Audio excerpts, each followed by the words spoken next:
عشق نبی میرے دل میں بھی الحمد للہ المبدئ المعید الغنی الحمید والصلاة والسلام على اشرف الانبیاء خاتم النبیین سید المرسلین سیدنا وحبیبنا نبینا وکریمنا ومولانا محمد عبدہ ورسولہ بالہدى ودین الحق ارسلہ اما بعد فاعوذ باللہ السمیع العلیم من الشیطان اللعین الرجیم بسم اللہ الرحمن الرحیم انا نحن نزلنا الذکر وانا له لحافظون آمنت باللہ صدق اللہ العظیم ببرکت ان اللہ ملائکتہ یصلون علی النبی یا ایھا الذین آمنوا صلوا علیہ وسلموا تسلیما اللہم صل علی سیدنا وحبیبنا نبینا وکریمنا ومولانا محمد وبارک وسلم صلاۃ وسلاما علیک یا سیدی یا حبیبی یا مکی یا مدنی یا قرشی یا مطلبی یا رسول اللہ صلی اللہ تعالی علیہ وسلم فمبلغ العلم فیہ انہ بشر وانہ خیر خلق اللہ کلہم مولایا صل وسلم دائما سرمدا علی حبیبک خیر الخلق کلہم۔ اللہ کی حمد و ثنا نبی کریم صاحب الصد تکریم باعث تخلیق ارض و سما صلی اللہ علیہ وآلہ آلہ وصحبہ وبارک وسلم کی بارگاہ مقدسہ میں انتہائی عقیدت کے ساتھ درود و سلام پیش کرنے کے بعد تمام تعریف اللہ وحدہ لا شریک کے لیے ہے۔ رمضان المبارک کے درس تفسیر میں ہم کچھ ابتدائی گفتگو تاریخ نزول قرآن اور قرآن کریم کے متعلق چند ضروری ابحاث جو تاریخ کے حوالے سے، تحقیق کے حوالے سے، عقیدت کے حوالے سے اور قرآن کریم کے ساتھ تعلق کو مضبوط کرنے کے حوالے سے قرآن کریم ہم تک جو پہنچا اس تاریخ کے ساتھ ساتھ سید عالم صلی اللہ علیہ وسلم نے قرآن کریم کو کس طرح مرتب فرمایا اور قرآن کریم کی اندر موجود اس کی آیات کی تشکیل، اس کی تفسیر کس طرح مرتب کی گئی، ایک تحقیقی جامع میں آپ حضرات کی خدمت میں مقتدر اور محترم علماء کرام کی تحقیق کو پیش کیا جا رہا تھا۔ کل ہم نے آپ کی خدمت میں تاریخ نزول قرآن کا ایک بہت اہم عنوان قرآن کریم کو 7 لہجوں پر پڑھنے کی ایک بحث پیش کی تھی، اور وہ 7 لہجوں پر پڑھنے کی وجہ کیا تھی وہ بتا دی گئی، اور صحیح مسلم شریف سے ہم نے آپ کی خدمت میں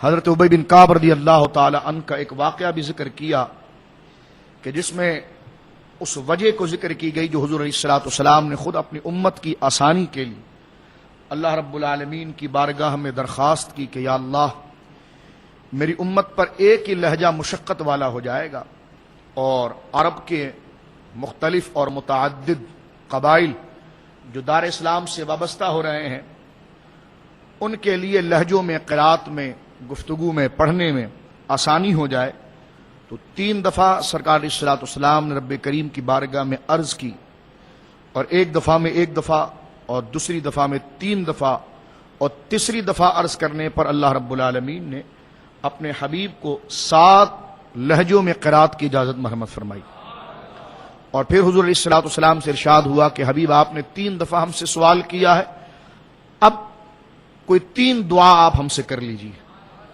سید عالم صلی اللہ علیہ وسلم نے اسی وقت 2 دعا کی کہ اللہم اغفر لامتی، یا اللہ میری امت کو بخش دے اور میری امت کو بخش دے، اور تیسری دعا کے بارے میں حضور علیہ الصلوۃ والسلام نے حضرت ابی بن کعب سے کہا اے ابی، وہ تیسری دعا میں نے اس دن کے لیے چھوڑ دی ہے جس دن ساری خدائی میرے قدموں پر لائی جائے گی، حتیٰ ابراہیم، یہاں تک کہ ابراہیم خلیل بھی جنت میں جانے کے لیے میرے پاس آئیں گے، تو اس دن کے لیے میں نے اس دعا کو رکھا ہے۔ یہ صحیح حدیث پاک مسلم شریف سے ہم نے آپ کی خدمت میں کتاب القرات سے آپ کی خدمت میں ذکر کرنے کا شرف حاصل کیا۔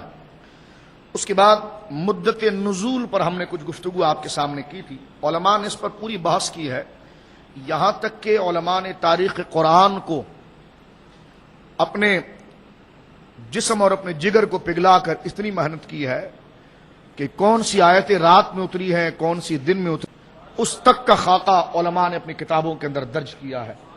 یعنی اتنی تحقیق و تفتیش کے ساتھ ان کو بھی لیا گیا ہے. جس طرح کہ کل میں نے آپ کی خدمت میں عرض کیا تھا کہ نزول قرآن کی کل مدت 22 سال 2 ماہ کے قریب ہے، اور بعض علماء نے دن کی بھی تخصیص کی ہے کہ 22 سال 2 ماہ 2 دن یہ نزول قرآن کی تاریخ ہے. اس میں مکی زندگی جو سرکار علیہ الصلوۃ والسلام کے نزول قرآن کے حوالے سے تھی وہ 12 سال 5 ماہ اور 13 دن، اور مدنی زندگی میں 9 سال 9 ماہ 9 دن پر مشتمل رہا. اور پہلی وحی جو سورہ علق کی نازل ہوئی ہے، اس کی 5 ابتدائی آیات، اس وقت سید عالم صلی اللہ علیہ وسلم کی عمر شریف قمری حساب سے 40 سال 6 ماہ تھی، اور شمسی اعتبار سے 39 سال 3 ماہ تھی. اس کا خلاصہ کل میں نے تفصیل کے ساتھ آپ کی خدمت میں ذکر کیا ہے. اور نزول کے وقت اور دن کے حوالے سے علماء نے ذکر کیا کہ پہلی وحی جو غار ہرا کے اندر اتری ہے وہ نصف رات کا پہر تھا. جس طرح کہ میں نے عرض کیا کہ 1 بجے سے لے کر 4 بجے کے درمیان کا جو وقت ہوتا ہے، اس وقت کے اندر پہلی وحی سرکار علیہ الصلوۃ والسلام کے قلب منیر پر غار ہرا کے اندر نازل ہوئی ہے. آج اس موضوع کو تھوڑا آگے لے کر چلتے ہیں، لیکن اس سے پہلے ایک بات میں عرض کر دوں اور ایک حوالہ آپ کی خدمت میں پہلے پیش کر دینا چاہتا ہوں. تاریخ کے حوالے سے سمجھ کی بات ہے. وہ بڑے خوش نصیب لوگ ہیں کہ جنہیں قرآن اور حدیث اور اللہ اور اس کے رسول کی دین کی سمجھ ادب کے جامع میں آئی ہے. انہوں نے اگر اللہ رب العالمین کے دین کو سمجھا تو پہلے ادب کو بڑا ملحوظ رکھا کہ کون سے جملے، کیسے شائستہ جملے، کیسے پاکیزہ جملے نبی پاک صلی اللہ علیہ وسلم کی پاک ذات کے لیے استعمال کرنے چاہیے. یوں تو مارکیٹ میں آپ کو درجنوں محقق پھرتے ہوئے نظر آ جائیں گے، لیکن وہ بہت خوش نصیب آدمی ہے کہ جسے قرآن کا علم ملا تو ساتھ میں ادب بھی ملا، بارگاہ رسالت کا ادب بھی ملا. ورنہ میں نے آپ کی خدمت میں تسلسل کے ساتھ پیش کیا. انشاءاللہ مولا علی رضی اللہ تعالیٰ کا جب دن آئے گا تو اس میں تفصیل کے ساتھ دوبارہ قرآن کی تاریخ کو، صحابہ کے دور میں کیا تھی وہ میں آپ کی خدمت میں ذکر کروں گا کہ قرآن کے قاری بے شمار گزرے ہیں اور قرآن کے مفسر بے شمار گزرے ہیں، لیکن بہت کم ایسے لوگ گزرے ہیں کہ جن کی قرات اللہ نے قبول فرمائی، اور بہت سے ایسے کم لوگ گزرے ہیں جن کی تفسیریں اللہ کی بارگاہ میں مقبول ہوئی. باقی لوگ دنیا کے لیے لعنت کے سبب بنے رہے، اور وہی قاری، وہی عالم، وہی مفسر اللہ اور اس کے رسول کی بارگاہ میں ممتاز ہوا کہ جس نے قرآن و سنت کی خدمت اللہ اور اس کے رسول کے ادب کے جامع میں کی ہے. میں نے وہی کے سلسلے میں چند باتیں آپ حضرات کی خدمت میں ذکر کی ہے، اور میں نے آپ کو بتایا کہ یہ سید عالم صلی اللہ علیہ وسلم کے دل پاک پر جب پہلی وحی اتری ہے تو اس وقت قمری اعتبار سے حضور علیہ الصلوۃ والسلام کی عمر 40 سال اور 6 ماہ کے قریب تھی. جب پہلی وحی اتری ہے تو میں جو چاہوں گا ایک بہت بنیادی حوالہ یہاں پر رکھنا چاہتا ہوں. جب پہلی وحی اتری ہے، بخاری شریف کے اندر بھی ہے کہ میں نے پہلے درس میں بھی آپ کی خدمت میں ذکر کیا تھا، وہ بات ذرا یاد دلا دوں آپ کو کہ وحی کی ثقالت بہت ہے، بہت بھاری ہے. اللہ رب العالمین کا کلام ہے، کسی بندے کا کلام نہیں ہے. الفاظ بھی ہے، معنی بھی ہے، لیکن آواز نہیں ہے اس میں. اور اتنا بھاری کلام ہے کہ اسے پہاڑ پر اتارا جائے تو پہاڑ اس کے ایک حرف کو برداشت نہ کر سکے. اور میں نے گزشتہ تقریر میں آپ کی خدمت میں پیش کیا تھا کہ سورہ نساء کی صرف ایک چھوٹی سی آیت کا حصہ، جس میں اگر حروف کو بھی گنے جائیں تو بہت زیادہ تو 10 کے 12 حروف ہیں. یہ 10 اور 12 حروف ہی حضور کے سینے پر اترے تو آپ کی مضبوط اونٹنی قصوہ، کہ جو ساخت باخت اور معیار اور نسل کے اعتبار سے بہت اعلیٰ نسل کی اونٹنی ہے، جب حضور کے قلب پر صرف 12 حروف، 12 جملے نہیں، 12 حروف غیر ضرر کے صرف الفاظ جب حضور کے قلب پر اترتے ہیں، سورہ نساء کے صرف 8 یا 10 یا 12 الفاظ حروف ہیں صرف وہ، تو وہ اونٹنی کا جسم کانپنے لگ جاتا ہے، اور اتنا کانپتا ہے کہ وہ بیٹھ جاتی ہے. اور بیٹھ کر صحابہ نے کہا کہ وہ بیٹھ تو گئی لیکن اس کے جسم پر تھرتھراہٹ تھی. صرف 12 حروف کا مجموعہ اترا.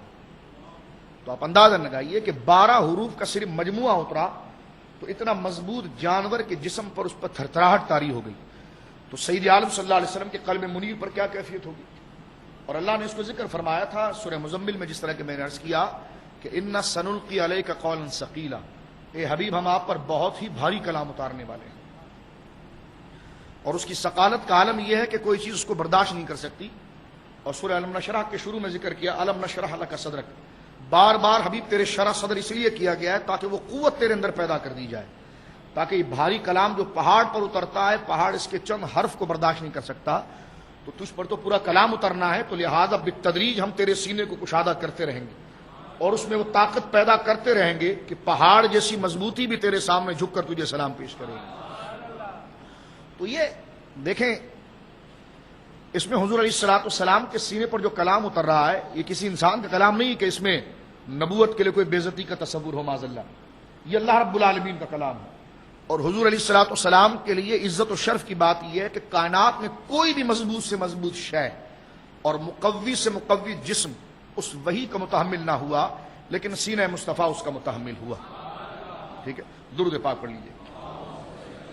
جب درس دیا جا رہا ہو تو اس وقت وظائف پڑھنا جائز نہیں ہے، اس بات کو یاد رکھیں۔ تسبیح وغیرہ سمیٹ لیجئے یا آپ مکان کو منتقل کر دیجئے، یہ آداب محفل اور درس کے خلاف ہے۔ سب سے بڑی عبادت یہ ہے جب قرآن و سنت ذکر کیا جائے تو وہ تسبیحات، تحلیلات اور تلاوت قرآن سے بھی زیادہ افضل عمل ہوتا ہے۔ اب ذرا گفتگو یہاں پر ذرا سماعت فرمائیے، جو میں آپ کی خدمت میں عرض کرنا چاہ رہا تھا وہ یہ ہے کہ سید عالم کے قلب منیر پر جو کلام اترا ہے تو کائنات کا کوئی بھی فرد، اللہ کی تخلیق کا کوئی بھی جزء اس کو برداشت نہیں کر سکتا۔ سرکار علیہ الصلوۃ والسلام کے قلب منیر کو اس کے لیے خاص کیا گیا ہے۔ پھر بخاری شریف کی حدیث ہے، جب سرکار پر بہت بنیادی جملے یہاں پر عرض کر رہا ہوں، اس پر انشاءاللہ تفصیل آئے گی، ووجدک ضالا فہدا، جب میں اس کی گفتگو کروں گا تو انشاءاللہ سورہ ضحیٰ کے اندر کہ حبیب ہم نے تجھے اپنی محبت میں خود رفتہ پایا تو راہ دی، تو وہاں پر میں امام محمد رضا رضی اللہ تعالیٰ کے ترجمے کی وضاحت کروں گا کہ بعض لوگوں نے یہ ترجمہ کر دیا کہ ہم نے تجھے بھٹکتا پایا تو معاذ اللہ راہ دی، الیاذ باللہ، تو وہ خود گمراہ اور بھٹکتے ہوئے لوگ تھے۔ دیکھو انہوں نے بھی ترجمہ کیا ہے اور ترجمہ دوسری جانب سے بھی ہوا ہے، لیکن جس نے یہ ترجمہ کر دیا کہ نبی آپ کو ہم نے بھٹکتا ہوا پایا راہ دی اور معاذ اللہ آپ کو گمراہ پایا راہ دی، معاذ اللہ الیاذ باللہ، اور قرآن مجید اس بات کو ذکر کرتا ہے کہ ما ضل صاحبکم وما غوا، کہ تمہارا یہ صاحب نہ گمراہ ہے نہ بھٹکا ہوا ہے، یہ قرآن نے پہلے واضح طور پر کہہ دیا ہے۔ تو اس قسم کے بھی ترجمے ہوئے ہیں اور یہ بھی ترجمہ ہوا کہ حبیب تجھے اپنی محبت میں گم پایا تو راہ دی، تو ایک انداز یہ بھی ہے نبی کی بارگاہ میں گفتگو کرنے کا۔ تو یہ ادب کو میں آپ کی خدمت میں ذکر کرنا چاہ رہا تھا، وہ انشاءاللہ سورہ ضحیٰ کی تفسیر اپنے وقت پر اللہ نے چاہا اس کی توفیق سے آئے گی تو میں انشاءاللہ مفسرین کا اجماعی نظریہ یہاں پر پیش کروں گا۔ یہاں پر میں سر دست، کیونکہ تاریخ قرآن کی گفتگو چل رہی ہے تو میں چند حوالے آپ کی خدمت میں نوٹ کروانا چاہ رہا تھا۔ بخاری شریف کی حدیث ہے کہ جب وہی آپ کے سینے مبارکہ پر آئی تو قرآن نے تو پہلے کہا ہے کہ یہ بڑی سخت ہے، بڑا مضبوط کلام ہے، تو سرکار علیہ الصلوۃ والسلام پر اس کلام الہی کا رعب بہت تھا۔ میں نے پہلے بھی عرض کیا، ظاہر سی بات ہے کہ لاپرواہی نہیں، ذمہ داری ہے، یعنی ایک تو وہ کلام جو سینے پر آئے وہ، اور پھر کس ذات سے ہم کلام ہیں؟ رب العالمین سے، اللہ رب العالمین کا کلام، کہ جس کی قدرت کے شاہکار کو دیکھ کر بندے کا کلیجہ منہ کا آتا ہے۔ بڑے بڑے پہاڑ کو دیکھتے ہیں تو آپ ڈر جاتے ہیں، منہ کھولے سمندر کو دیکھتے ہیں تو آپ کا کلیجہ منہ کو آ جاتا ہے، بیچ سمندر میں چلے جائیں جہاں کنارہ نہ ملے تو آپ کا کلیجہ منہ کو آیا، آپ کے جسم میں کپ کپی طاری ہو جائے۔ تو جس خدا کی صنعت کے اندر بندے پر رعب اتنا طاری ہوتا ہے، وہ خدا خود کلام کرے تو بندے کی کیفیت کیا ہوگی؟ تو سید عالم صلی اللہ علیہ وسلم جب رب کریم سے ہم کلام ہیں تو وہ کسی بندے اور بشر کا کلام نہیں، اللہ رب العالمین کا کلام ہے۔ تو وہ قلب منیر کے اوپر وہ کلام الہی اور ذات الہی اور احساس ذمہ داری کہ اس کو سب تک پہنچانا ہے، اس کو سب تک عام کرنا ہے، اس ذمہ داری سے جو وہ جو رعب تھا، جو حدیث پاک کے اندر سید عالم صلی اللہ علیہ وسلم نے ذکر فرمایا کہ مجھے یوں لگتا ہے جیسے میں اپنی جان سے جاؤں گا، یہ الفاظ بخاری کے اندر موجود ہے، وہ ڈر کی وجہ سے نہیں ہے، وہ اس احساس ذمہ داری کی وجہ سے ہے کہ مجھے تجویز کیا گیا ہے، وہی مجھ پر نازل کر دی گئی ہے، اس کو آگے کس طرح پہنچایا جائے گا۔ اس لیے کچھ دن کا وقفہ دے کر پیارے محبوب کریم صلی اللہ علیہ وسلم کو تھوڑی تسلی دی جاتی ہے تاکہ بالتدریج آہستہ آہستہ طبیعت مبارکہ کے اندر وہ بات رہے۔ اس سے یہ لازم نہیں آتا کہ حضور کو اپنا نبی ہونا پتہ نہیں تھا، کہ اچانک جبریل آئے اور سارے کام ہونا شروع ہوئے، نہ، جبکہ ایک حدیث پاک موجود ہے، بخاری مسلم کی شرط پر بھی ہے، اور نجدیوں کا سب سے بڑا امام ناصر الدین البانی نے اس کی تصحیح کی ہے، جامع ترمذی میں بھی حدیث موجود ہے، اور علامہ صاحب مستدرک امام حاکم نے بخاری مسلم کی شرط پر حدیث لی ہے. اور سرکار علیہ الصلوۃ والسلام سے حضرت ابو ہریرہ نے جب پوچھا تھا کہ متا وجبت لک النبوۃ یا رسول اللہ، حضور آپ نبی کب ہوئے؟ تو سرکار نے فرمایا وہ آدم بین الروح والجسد، آدم روح اور جسم کے درمیان تھے میں نبی ہو چکا تھا. آدم بین الماء والطین، آدم ابھی پانی اور مٹی کے درمیان تھے میں نبی ہو چکا تھا. دیکھیے نبوت حضور کو ملی، یہ حدیث پاک ہے، اس کا انکار کوئی نہیں کر سکتا، میں نے سند پر بات کر دی ہے. ٹھیک ہے، اب حضور علیہ الصلوۃ والسلام عالم ارواح میں نبی ہیں، اور نبوت جو ہے وہ ذات کی صفت ہوتی ہے. نبوت صفت ہے ذات کی. یہ کیسے ہو سکتا ہے کہ حضور کی ذات نہ ہو اور نبوت مل جائے؟ جس کو آسان کر کے میں آپ کی خدمت میں پیش کرنا چاہتا ہوں کہ ہم سب نے لباس پہنے ہوئے ہیں، لیکن کسی کا لباس سفید ہے، کسی کا کالا ہے، کسی کا کچھ اور کلر کا ہے. تو یہ رنگ جو مختلف ہے یہ اس کی صفتیں ہیں، لیکن اگر لباس ہی نہ ہوتا تو رنگ کس پر ہوتا؟ تو صفت کا قیام موصوف پر ہوتا ہے. لوگ کہیں کہ عالم ہے، عالم کیا چیز؟ عالم کون ہوتا ہے؟ پہلے ذات ہوگی تو اس ذات کی صفت علم بنے گی. تو عالم ہونا صفت ہے، حافظ ہونا صفت ہے، بہادر ہونا صفت ہے، جرأت مند ہونا صفت ہے. لیکن یہ صفت قائم کس کے ساتھ ہوگی؟ جب ذات پہلے موجود ہو. تو نبوت بھی صفت ہے. تو نبوت اگر حضور فرماتے ہیں میں نبی ہو چکا تھا، اس کا مطلب آپ کی ذات خارج میں موجود تھی اور آپ کی ذات کو نبوت ملی ہے. تو حضور علیہ الصلوۃ والسلام بذات خود موجود ہیں جب تو آپ کو وہ صفت سے نوازا جا رہا ہے. اور یہاں پر یہ کہنا کہ حضور علیہ الصلوۃ والسلام اللہ کے علم میں نبی تھے بات نہیں بنتی، اس لیے کہ صحابی نے حضور سے آپ کی تعریف پوچھی ہے، اور تعریف کے اندر انفرادیت ہوتی ہے. اگر کوئی آپ سے پوچھے آپ کون؟ آپ کا انسان، تو یہ کوئی تعریف تو نہیں ہوئی. اگر آپ کہیں پر انٹرویو دینے جاتے ہیں یا اپنا تعارف کراتے ہیں تو پہلے آپ کے نام کے ساتھ جب پوچھا جاتا ہے تو پہلے آپ اپنا نام ذکر کرتے ہیں، وہاں انسان نہیں لکھتے. کیونکہ آپ جب اپنی تعریف کر رہے ہیں تو آپ ایسا کلمہ اپنے لیے استعمال کریں گے جس میں آپ تمام میں ممتاز ہوں گے.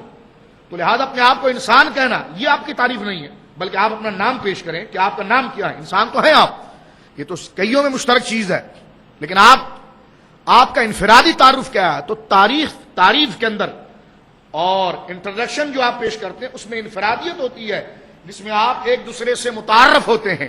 ایسا ہے کہ نہیں؟ بولیے، ایسا ہے نا؟ تو اب تعریف کے اندر اگر انفرادیت نہ رہے تو وہ تعریف پھر کیا ہے؟ تعریف تو خصوصیت پر دلالت کرتی ہے. تو صحابی حضور سے پوچھتا حضور آپ نبی کب ہوئے؟ تو حضور کہتے اس میں میری کیا بات، سب نبی ہو چکے تھے اللہ کے علم میں. یہ نہیں فرمایا، بلکہ حضور سے جب پوچھا گیا کہ آپ نبی کب ہوئے تو حضور نے فرمایا جب آدم پیدا نہیں ہوئے تھے. تو جب اللہ کے علم کی بات اگر یہ کی جائے کہ اللہ کے علم میں حضور علیہ الصلوۃ والسلام نبی تھے، تو آدم علیہ السلام بھی تو تھے، نوح علیہ السلام بھی تو تھے. جب سب نبی اللہ کے علم میں تھے تو پھر اس کہنے کا کیا مقصد کہ میں آدم سے پہلے نبی ہو چکا تھا؟ تو پتا چلا علم الہی میں تو سب نبی تھے، لیکن سوال علم الہی کا نہیں ہو رہا، بلکہ علم الہی سے پھر جو وجود منتقل ہوا ہے اس کے بارے میں سوال ہوا. تو حضور نے فرمایا کہ علم الہی میں تو سب نبی تھے، لیکن سب سے پہلے جو بنا ہے یہ آمنہ کا لال بنا ہے. وآدم بین الروح والجسد، یعنی میں موجود تھا اور مجھے نبوت مل گئی تھی جب آدم اپنے وجود کے درمیان تھے.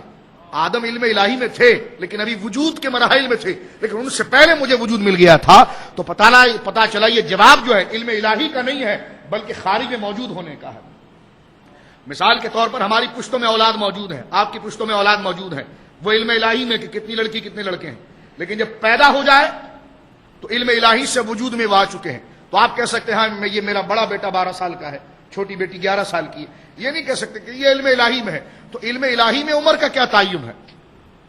علم الہی میں مثال کے طور پر کوئی پوچھے آپ کے بچے کتنے ہیں، آپ نے کہا جی علم الہی میں 4 بچے ہیں، میرے متعلق میری جو اولاد ہوگی وہ علم الہی میں 4 ہیں. لوگ بولیں گے اس کی عقل چل پڑی ہے، اس لیے کہ جناب ہم اس کے بچے کی عمریں پوچھ رہے ہیں. تو علم الہی میں اس کے بچے ہیں تو قیامت تک جو اس کی اولادیں پیدا ہوگی سب علم الہی میں ہے. تو مراد وہ نہیں ہو رہی ہے، مراد یہ ہو رہی ہے کہ آپ کے بچے علم الہی سے وجود خارجی پا چکے ہیں اور ان کی عمروں کا انتخاب کیا ہے. تو سید عالم سے صحابہ نے یہی پوچھا تھا کہ حضور آپ نبی کب ہوئے؟ تو حضور نے علم الہی کی بات نہیں کی ہے، علم الہی میں تو آدم بھی تھے، اس لیے آدم کی مثال دے کر ذکر فرمایا کہ آدم پیدا نہ ہوئے میں نبی ہو چکا تھا. تو اب آپ ایک بات یہاں پر سنیں، اس حدیث پاک کو آپ اکثر سنتے رہتے ہیں. یہاں جو بنیادی بات یہ ہے کہ جب حضور نبی ہو گئے تو پھر حضور عالم ارواح میں بھی نبی، اپنی ماں کے پیٹ میں بھی نبی، اپنے باپ کی پشت میں بھی نبی، پیدا ہو گئے تب بھی نبی، مکے کی گلیوں میں پھر رہے تھے تب بھی نبی، اپنے گھر میں تھے تب بھی نبی، غار ہرا میں جب پہلے پہنچے تب بھی نبی، وہی آئی تب بھی نبی، اعلان فرمایا تب بھی نبی۔ اب جو یہ کہے کہ 40 سال سے پہلے، ایک بنیادی سوال ان ظالموں سے میں کرنا چاہتا ہوں کہ جو حضور کی اتنی بڑی عظمت کا انکار کرتے ہیں، میں یہ پوچھتا ہوں کہ 40 سال سے پہلے نبی نہیں تھے تو وہ خود اس حدیث پاک کو مانتے ہیں کہ حضور نے فرمایا کہ میں اس وقت نبی ہو چکا تھا جب آدم اپنی روح اور جسم کے درمیان تھے، تو کہا جاتا ہے حضور اس وقت عالم ارواح میں نبی تھے، زمین میں نبی نہیں تھے۔ اس کا مطلب میں نے سوال کیا اس پر، اس کا مطلب تھوڑی دیر کے لیے حضور سے نبوت لے لی گئی تھی، اور یہ اجماعی عقیدہ ہے کہ جو یہ دعویٰ کرے کہ نبی کو نبوت دے کر لے لی جائے وہ کافر ہے۔ یہ نبوت کے حوالے سے اجماعی دعویٰ ہے کہ نبوت دے کر لی نہیں جاتی۔ سمجھ رہے میری بات آپ؟ نبوت دے کر لی نہیں جاتی، یہ اجماعی نظریہ ہے، یہ اصول ہے معرفت نبوت کے اور عقیدہ نبوت کا کہ دیکھیں نبوت لینا کسی عیب کی بنا پر ہے۔ جب شرف دے کر نبی بنا دیا تو نبوت پھر سلب نہیں ہوتی، نبوت پھر ولایت سلب ہوتی ہے، نبوت سلب۔ جو یہ کہے کہ نبوت سلب ہو گئی وہ قائل کافر ہے۔ تو لہذا یہ کہنا کہ حضور عالم ارواح میں نبی تھے اور پیدا ہوئے تو اس وقت نبی نہیں رہے اور 40 سال میں پھر نبوت ملی، تو یہ 40 سال عرصہ جو آپ نے حضور کو غیر نبی کہا تو آپ نے حضور سے سلب نبوت کو مانا، تو سلب نبوت کو مانا یہ شدید توہین اور کفر ہے۔ تو لہذا اہل سنت کا مسلک اس اعتبار سے ہے کہ جب ایک دفعہ تاج نبوت پہنا دیا گیا تو پھر وہ اتارا نہیں جاتا۔ سمجھ گئے میری بات آپ؟ یہ گرفت کرنے کے لیے جو میں نے آپ کو جملہ پیش کیا ہے، جب بنیاد ہونا نبوت، جب حضور کی نبوت پر بات ہو تو پہلے اس بات کو طے کیا جائے کہ نبوت سلب ہو سکتی ہے۔ پہلے آپ یہ طے کریں گے ان سے کہ نبوت کا سلب ہونا ممکن ہے، نبوت سلب ہو سکتی ہے۔ تو علم کلام کی ساری کتابوں میں یہ لکھا ہوا ہے کہ جو یہ کہے کہ نبی کی نبوت سلب ہو جائے گی وہ کافر ہے۔ انبیاء کو نبوت دے کر سلب نہیں کیا جاتا، سلب نبوت جائز نہیں، سلب نبوت جائز نہیں۔ تو جب عام انبیاء کی جائز نہیں تو جن کے صدقے سب کو نبوت ملی ہے، اس تاجدار مدینہ اور امام الانبیاء کی نبوت 40 سال سے پہلے کیسے ختم ہو سکتی ہے؟ سمجھ رہے میری بات آپ؟ اب جو لوگ ہم سے پوچھتے ہیں نا کہ 40 سال پہلے آپ نبی کو نبی کیوں مانتے ہیں، ہم نے کہا نبوت کے لیے ضروری ہے، نبوت کے لیے یہ ضروری ہے میرے بھائی۔ یہ کیسے ہو سکتا ہے کہ ہم 40 عالم ارواح میں حضور پر نبی مان رہے ہیں؟ کیونکہ حدیث موجود ہے صریح کہ میں آدم سے پہلے نبی تھا، کنت نبیا، حدیث ہے میں نبی تھا، وہ آدم بین الروح والجسد، جب آدم جسم اور روح کے درمیان تھے۔ اور مستدرک کے اندر جو الفاظ بخاری مسلم کی شرط پر وہ یہ ہے جو سرکار نے منبر پر کہا کہ وَأَبِي مُنْجَدِلٌ فِي طِينِهِ، میرے باپ آدم کا خمیر گوندا جا رہا تھا، وَأَبِي مُنْجَدِلٌ فِي طِينِهِ، میرے باپ آدم کا خمیر مٹی میں گوندا جا رہا تھا اور میں نبی ہو چکا تھا۔ تو یہ سارے صحیح الفاظ ہیں جو ان حدیث کو کوئی چیلنج نہیں کر سکتا۔ میں نے پہلے عرض کیا اس دور کا سب سے بڑا یعنی خواہ مخواہ کا نقاد محدث جو حضور کی عظمتوں کو دیکھ کر ڈائریکٹ فتویٰ لگائے کہ جناب جو ہے کہ یہ حدیث ضعیف ہے، وہ ناصر الدین البانی نے سلسلۃ احادیث صحیحہ کے اندر اس حدیث کو نقل کیا اور اس حدیث کی صحت کو قبول کیا۔ وہ قبول کرے یا نہ کرے ہمارے لیے کوئی معتبر نہیں ہے، لیکن میں بتانا چاہتا ہوں کہ اس جیسا غیر محتاط آدمی بھی جو حضور کی عظمت کو دیکھ کر فوراً فتویٰ لگاتا ہے کہ جناب یہ حدیث ضعیف ہے، لیکن جب حضور کی اولیت کی بات آئی اور نبوت کی بات آئی اور نبوت حضرت آدم پر مقدم ہونے کی بات آئی تو اس نے بھی اس بات کو ذکر کیا کہ یہ حدیث اپنی سند کے اعتبار سے بالکل صحیح ہے۔ اب میری بات ذرا آپ یہاں پر گویا کہ توجہ کے ساتھ سماعت فرمائیے۔ میں نے جو ایک اصول آپ کو دیا ہے کہ جب ایک دفعہ نبوت مل گئی تو پھر سلب نہیں ہوتی، پھر سلب نہیں ہوتی، ٹھیک ہے؟ اس بات کو ذہن میں رکھیے۔ تو 40 سال سے پہلے حضور کو نبی ماننا، یہ آگے بحث آئے گی، لیکن میں ایک حوالہ آپ کے سامنے رکھنا چاہ رہا تھا، اس لیے آپ کو پہلے ذہن دینا چاہتا ہوں کہ ادب ادب ہوتا ہے، بے ادبی ہوتی ہے۔ لہذا حضرت محمد بن سیرین نے جو مسلم شریف میں ذکر فرمایا وہ یہ کہ ہر اہرے غیر تو خیرے کے سامنے زانو تلمذ و شاگردی کو خم نہ کرو، اس لیے کہ جو تم علم حاصل کر رہے ہو وہ تمہارا دین ہے، ان ھذا العلم دین، یہ علم جو ہے یہ تمہارا دین ہے، فانظروا امن تاخذون دینکم، پہلے دیکھ لو کس نسلی آدمی سے تم دین حاصل کر رہے ہو، اس کا حسب و نسب کیا ہے، اس کا کردار کیا ہے۔ تو ہمیشہ یہ صحیح مسلم شریف کے اندر ہے اور یہ قول ہے حضرت محمد بن سیرین جو تعبیر رؤیا کے امام ہیں، جن کی خواب پر سب سے مستند کتاب الرؤیا، اور یہ وہ ہیں جن کو امام بخاری امیر المومنین فی الحدیث کہا کرتے ہیں۔ تو یہ مسلم شریف کے اندر ان کا یہ قول موجود ہے بخاری میں ان سے کئی حدیثیں ہیں، مسلم میں کئی حدیثیں ہیں، اور مسلم میں یہ قول بھی مشکات کے اندر بھی ہے کہ محمد بن سیرین کے پاس دو آدمی آئے اور بڑی بڑی داڑیاں بھی تھی، قرآن بھی ان کے ہاتھ میں تھا، اور انہوں نے کہا حضرت ہم آپ کے سامنے قرآن پڑھنا چاہتے ہیں۔ فرمایا کوئی ضرورت نہیں پڑھنا میرے سامنے قرآن، چپ ہو جاؤ۔ پھر وہ کہنے لگے، سارے ان کے شاگرد موجود تھے، محمد بن سیرین سے کہنے لگے ہم دو حدیث سنانا چاہتے ہیں۔ آپ نے کہا خبردار خاموش ہو جاؤ، کوئی حدیث میں تم سے نہیں سننا چاہتا، چلے جاؤ میری مجلس سے۔ نکال دیا تو شاگردوں نے پوچھا، ان کا مقام میں بتا چکا ہوں کہ امام بخاری ان کے جوتی اٹھانے والوں میں سے ہے، بلکہ امام بخاری جوتی اٹھانے والوں میں سے نہیں، ان کے شاگردوں کی جوتی اٹھانے والوں میں سے ہے۔ تو محمد بن سیرین رضی اللہ تعالیٰ کا مقام اتنا بڑا ہے، انہوں نے اپنے مجمع سے ان دونوں مولویوں کو بھگا دیا۔ جب شاگردوں نے پوچھا حضور کیوں بھگایا، فرمایا یہ بد مذہب تھے۔ یہ کیا تھے؟ اب آپ جو قرآن کھول کے ہر قسم کے ٹائی کوٹ اور ٹوپی کے پیچھے بھاگنا شروع کر جاتے ہیں، تو سب سے پہلے ضرورت کیا ہے؟ جو قاعدہ اور سلیقہ دین حاصل کرنے کا ہے، جو شرائط ہے۔ اگر آپ کو کوئی مرض لاحق ہوتا ہے تو گلی کوچے میں بیٹھے کسی چمار سے آپ مسئلہ نہیں پوچھتے، باقاعدہ کوئی اچھے ڈاکٹر کا انتخاب کرتے ہیں اور اس کے پاس جا کر اس مسئلے کو لیتے ہیں۔ تو جیسا مسئلہ ہوتا ہے اس فیلڈ کے اس ماہر کے شرائط بھی ویسے ہوتے ہیں، اس کی ڈگریاں دیکھی جاتی ہیں، اس کے معاملات دیکھے جاتے ہیں، اس کے اساتذہ، اس کے کورس، اس کے کتابوں کو دیکھا جاتا ہے۔ لیکن جب دین کی بات آتی ہے تو بندہ منہ اٹھا کر کہتا ہے کہ جی وہ لیپ ٹاپ کھولے ہوئے تھے اور کی بورڈ پر ہاتھ مار رہے تھے اور آیتیں سامنے آ رہی تھی، میں نے کہا جی بہت بڑا اسکالر ہے یہ۔ تو یہ کوئی طریقہ اور سلیقہ نہیں ہے۔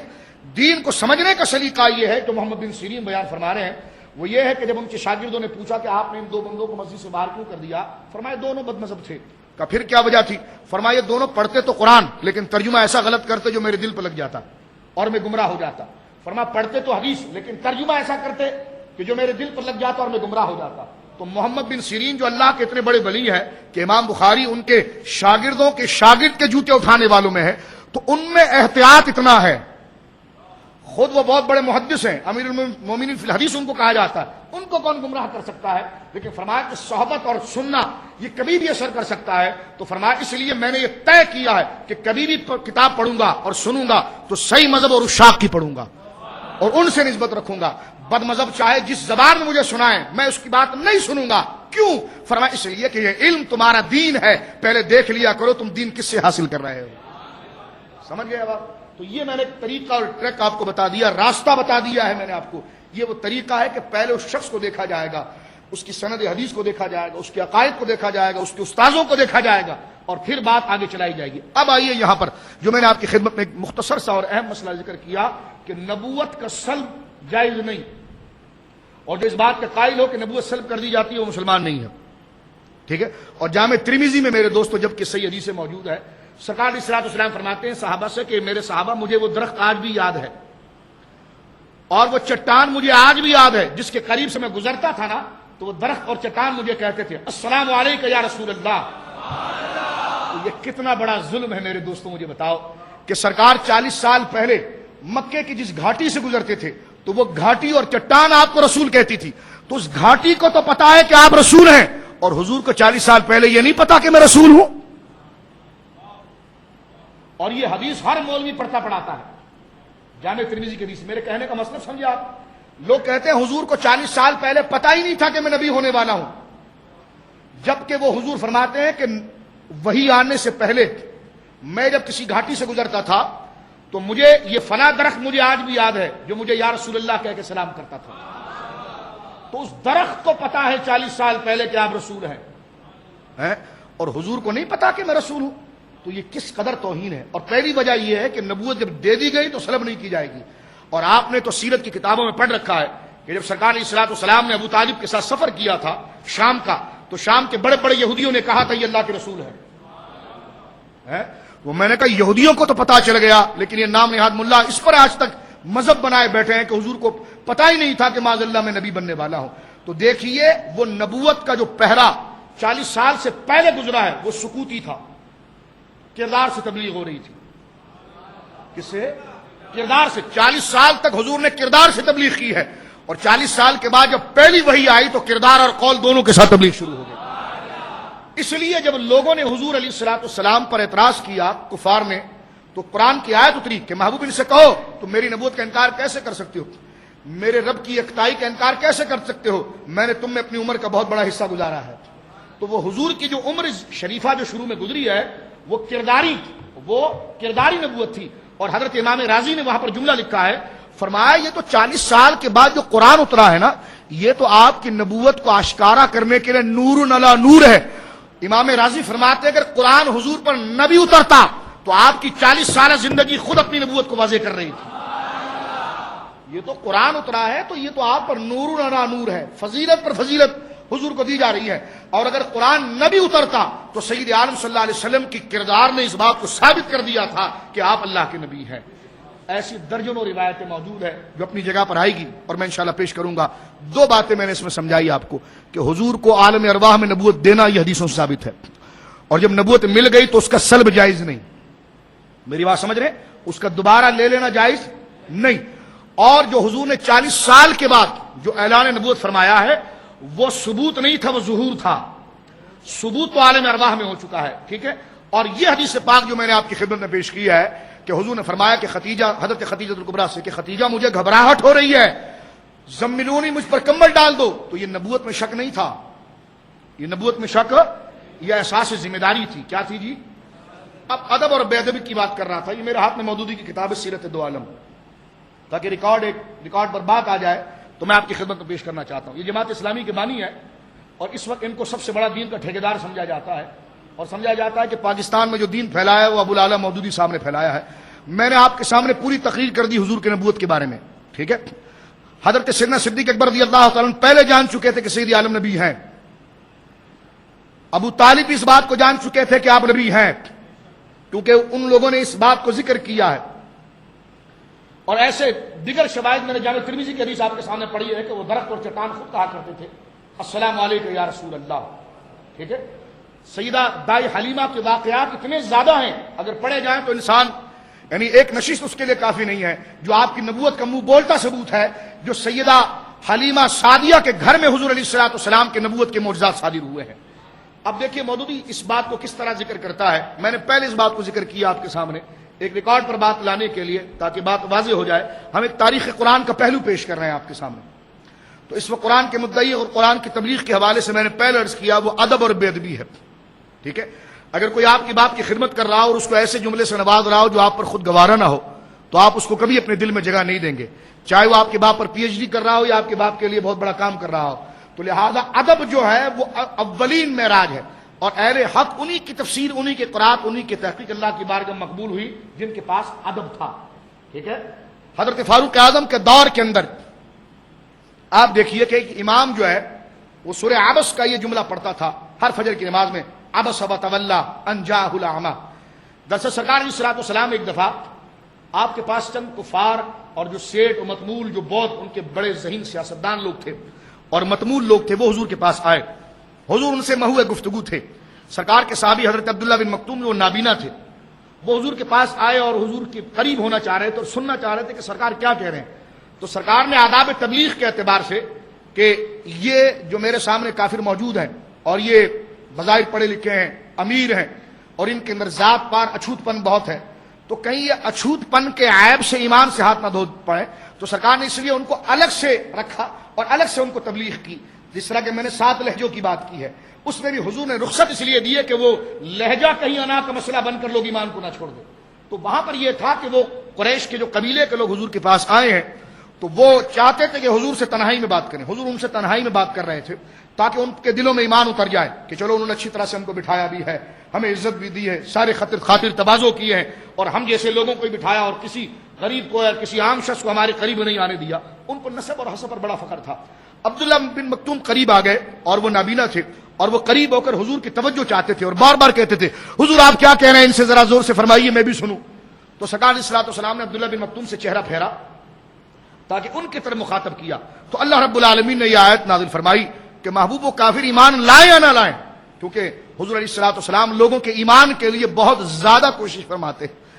تو اللہ رب العالمین نے فرمایا کہ محبوب جو آپ کوشش فرما رہے ہیں وہ ہماری بارگاہ میں قبول ہے، لیکن اگر کافر یہ کہیں کہ یہ مسلمان غریب ہے اور ان کو قریب نہ لاؤ، الگ سے ہمارے لیے بات کرو، تو محبوب آپ ان کافروں کو چھوڑ دیجئے، بس جانے دیجئے، ہم آپ سے کچھ نہیں پوچھیں گے، جانے دیجئے، آپ ان غریب مسلمانوں کی پرواہ کیجئے، اس لیے کہ بھلے یہ غریب ہیں ان کے دل میں ہماری محبت ہے۔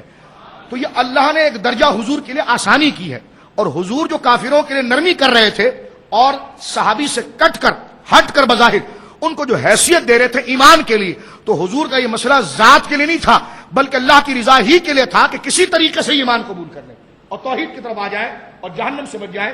تو قرآن کی آیت نازل ہوئی کہ محبوب جب وہ نابینا آپ کے پاس آیا ابس و تولا تو آپ نے اپنے تیور تبدیل کیے اور اس سے آپ پھر گئے. انجاء الاعمى جب وہ نابینا آپ کے پاس آیا تو آپ کو چاہیے تھا کہ محبوب آپ اس نابینا کی طرف توجہ کرتے. یہ پورا اس کا سیاق و سباق ہے, میں نے آپ کی خدمت میں پیش کیا. حضرت عمر کے دور کے اندر منافقین کی ایک ٹولی تھی, دور انہوں نے مسجد بنائی ہوئی تھی. اس کا امام ہر فجر کی نماز میں یہ سورت پوری پڑھتا تھا. حضرت عمر کو خبر پہنچی, آپ نے اس امام کو بلایا. بلانے کے بعد حکم دیا اس کی گردن مار دو. اس کو قتل کا فتویٰ دیا, اس کو قتل کر دیا گیا. پوچھا گیا, فرمایا گستاخ رسول تھا. یہ بدبخت جو پابندی کے ساتھ اسی ایک ہی آیت کو پڑھتا تھا, اس کا نظریہ یہ تھا کہ اللہ رب العالمین نے حضور علیہ الصلوۃ والسلام کو ڈانٹ پلائی ہے اور سید عالم صلی اللہ علیہ وسلم کی معاذ اللہ ہتک کی ہے. تو فرمایا اب دیکھیں وہ نماز پڑھ رہا ہے, وہ نماز پڑھ رہا قرآن ہی ہے لیکن نیت بری ہے. پڑھ رہا, اب ہماری مسجدوں میں پڑھی جاتی, سارے مسلمان, قرآن میں لکھا ہوا ہے ابس و تولا ان جاءه الاعمى, قرآن میں لکھا ہوا ہے. اس کے ہر حرف پر 10 نیکیاں ہیں لیکن نیتوں کا اعتبار ہے. جس نے اس نیت سے پڑھا کہ اس میں بڑی حکمتیں تھی اسے 10 نیکیاں مل گئی, اور جس نے اس نیت سے پڑھا کہ ہاں نبی کی تو کوئی حیثیت ہی نہیں ہے, سب عزت اللہ کے لیے, اللہ کسی کو عزت نہیں دیتا, تو اس کی گردن مار دی گئی. تو آپ دیکھیں پڑھ رہا وہ قرآن ہی تھا لیکن نظریہ اس کا بے ادبی کا تھا, نظریہ اس کا بولیے بے ادبی کا تھا. تو صحابہ کا مزاج بھی آپ نے دیکھ لیا کہ حضرت فاروق اعظم جیسا موحد مزاج اور اللہ رب العالمین کی یکتائی پر اور توحید کے نظام کو نافذ کرنے پر سر دھڑ کی بازی لگانے والے فاروق اعظم, جن کا لقب بھی فاروق ہے, حق اور باطل میں فرق کرنے والے, ان کے بھی مزاج پر یہ گراں گزرا کہ قرآن پڑھا جائے لیکن اس میں ادب رسالت کو ملحوظ رکھا جائے. اب یہاں پر آپ آئیے, جو میں آپ کی خدمت میں یہ جملہ پیش کرنا چاہ رہا تھا کہ وہ وہی جو آئی ہے, تو حضور نے یہ جو جملے ارشاد فرمائے ہیں یہ حضور نے اس لیے نہیں فرمائے کہ حضور کو اپنے نبی ہونے پر یقین نہیں تھا معاذ اللہ, بلکہ سیدہ خدیجہ کو جو حضور نے یہ جملے کہے, کیونکہ آپ نوجوان ہیں, پڑھتے پڑھاتے, اس لیے میں نے جان بوجھ کر یہ چپتی ہوئی بحث یہاں پر چھیڑی ہے تاکہ آپ کے سامنے وہ مسئلہ کلیئر ہو جائے. اس کے علاوہ میرا کوئی نظریہ نہیں ہے. میرا نظریہ یہ ہے کہ جب ہم نبی پاک کا کلمہ پڑھتے ہیں تو ہر جہت سے ان کا ادب ہونا چاہیے, اور بے ادبی کوئی بھی کرے اس سے ہمارا تعلق نہیں ہونا چاہیے. کہ جب کوئی ہمارے باپ کو آنکھ لکھا کر دیکھے تو ہم اس سے بائیکاٹ کر سکتے ہیں, تو جو نبی کے بارے میں گھٹیا جملے کہے تو ہمیں اس کے پیچھے نماز پڑھنے کی کیا ضرورت ہے اور اس کا ادب و احترام کرنے کی کیا ضرورت ہے. اس لیے کہ جو ہمارے خلاف بات کرے, ہمارا پیسہ کھا جائے, ہم اس کے پیچھے نماز پڑھنا یا اس کے لیے 2 جملے اچھا کہنا گوارا نہیں کرتے, اور جس کے دل میں اللہ کی محبت اور نبی کریم علیہ الصلوۃ والسلام کے آداب ملحوظ نہ ہو, تو یہ کون سی لاجک اور طریقہ ہے کہ وہ نبی پاک کے خلاف مغلظات اور غلط جملے اور غیر ناشائستہ جملے کہہ رہا ہو اور اس میں بندہ چاہے کہ جناب اس کو اپنا امام بنائے اور دین کا ٹھیکیدار بنائے. تو سید عالم نے جو سیدہ خدیجہ کو یہ کہا تھا کہ مجھ پر چادر ڈال دو, تو یہ نبوت میں شک نہیں تھا, نبوت میں شک, جبکہ نبوت کے لیے درجنوں دلیلیں گویا کہ واضح تھی. اور سرکار علیہ الصلوۃ والسلام کے سامنے میں انشاءاللہ پیش کروں گا. میں صرف یہاں پر وہ بھیانک رخ بتانا چاہتا ہوں آپ کے سامنے. اس وقت میرے ہاتھ میں جماعت اسلامی کی بانی مودودی کی کتاب جلد نمبر 2 ہے, سیرت دو عالم ہے, ادارہ ترجمات القرآن پرائیویٹ لمیٹڈ لاہور سے چھپی ہوئی ہے, اور اس کا صفحہ نمبر 137 127 ہے. اور عنوان کیا دیا گیا ہے, ٹائٹل جو عنوان دیا, اگر پہلے سے شوق نبوت ہوتا. عنوان, جملے بڑی حیثیت رکھتے ہیں, بندہ آپ کہے یہ بھی ٹھیک ہے, اس لفظ آپ کو طنز میں بھی کہا جا سکتا ہے, آپ اہل زبان ہیں. جملہ جی یہ ادب لیکن یہ طنز میں بھی آ سکتا ہے. جناب یہ جملہ ادب کا ہے لیکن طنز کے لیے بھی بولا جا سکتا ہے. اور طنز کے لیے آپ کو اگر کوئی کہے طنز کیا ہے, تو جملے کے اندر اگر طنز ہو تو اس کی بدبو خود ظاہر ہو جاتی ہے, سیاق و سباق. اور وہ کیسے کہ سامنے جو ذات ہے اس کے لیے لب و لہجہ اور الفاظ خود بتا دیتے ہیں کہ جناب یہ ادب کے حوالے سے ہیں, یہ بے ادبی کے حوالے سے. تو عنوان انہوں نے باندھا ہے, میں نے وہی کی پوری قسم, کیونکہ نزول قرآن کا موضوع ہے, ہم اپنے موضوع سے ہٹ کر گفتگو نہیں کر رہے ہیں, ہمارے موضوع ہی تاریخ نزول قرآن کا ہے. تو تاریخ کے حوالے سے جو جملے ہمیں ملتے چلے جائیں گے, جو حوالے ملیں گے, وہ ہم آگاہی کے لیے آپ کے سامنے پیش کریں گے. سب سے پہلا عنوان جو مودودی نے یہاں پر باندھا ہے وہ ہے, اگر پہلے سے شوق نبوت ہوتا. اگر پہلے سے شوق نبوت, یہ ان لوگوں کا ہمیشہ سے طریقہ رہا ہے. ان کی ایک بڑی معتقدہ ہے فرد ہاشمی, میں نے گزشتہ درس قرآن میں ان کی پوری تفصیل کی ہے. وہ اتنی بڑی ملعونہ اور بدبخت ہے, اس پر کفر کا فتویٰ بھی علماء کی طرف سے دیا گیا ہے, اس لیے کہ اس نے واضح طور پر, آج جیو پر وہ یوسف علیہ السلام کا قصہ سنا رہی ہے, لیکن اس پر شریف فتویٰ آج بھی موجود ہے کہ اس نے حضرت آدم کے لیے کہا کہ حضرت آدم کو جب جنت سے نکالا گیا تو حضرت آدم کے بارے میں یہی کہا جا سکتا ہے کہ بڑے بے آبرو ہو کر تیرے کوچے سے ہم نکلے. اور یہ جملہ حضرت آدم کے لیے غالب کا وہ بالکل فرسودہ اور دقیانوسی جملہ جو غالب نے اپنے گناہ اور اپنی بدکاری پر ذکر کیا ہے، اس کو اٹھا کر حضرت آدم علیہ السلام پہ ذکر کیا گیا کہ جس میں قرآن نے خود ذکر کیا کہ آدم رسوا نہیں ہوئے. آدم سے جو عمل ہوا ہے اس میں ان کا عزم نہ تھا، گناہ نہ تھا. ارے آدم کو ہم نے زمین کے لیے خلیفہ بنایا تھا، وہ آسمان پر کیا کرتے؟ کوئی نہ کوئی ایسی حکمت تو ہونی تھی کہ جس کی وجہ سے وہ زمین پر آئے. اگر وہ زمین پر نہ آتے تو امام الانبیاء زمین پر کیسے آتے؟ حضرت ابراہیم زمین پر کیسے آتے؟ اور حضرت آدم اگر جنت کے اندر ہیں تو ان کی پشت میں تو ابھی کافر بھی موجود تھے، مسلمان بھی موجود تھے، اور کافر جنت میں نہیں رہ سکتا، تو لہذا زمین پر ان کو بھیجنا تھا تاکہ ساری نسلیں سینے آپ کی پشت سے نکلیں، کافر جہنم کی طرف جائیں اور آپ تنہا نہیں بلکہ جو جنتی اولاد ہے ان کو لے کر آپ جنت کے اندر جائیں. تو اس میں کروڑہا حکمتیں تھی کہ حضرت آدم علیہ السلام کو جنت سے اتارا گیا. لیکن اس پر یہ جملہ کہنا معاذ اللہ، میں پھر عرض کروں آپ کے سامنے بڑے مؤدبانہ طور پر عرض کروں گا کہ مجھ پر اور آپ کے اوپر میرے دوستو جو ذمہ داری عائد ہوتی ہے وہ بارگاہ رسالت اور نبیوں کے ادب کی ذمہ داری عائد ہوتی ہے. ٹھیک ہے؟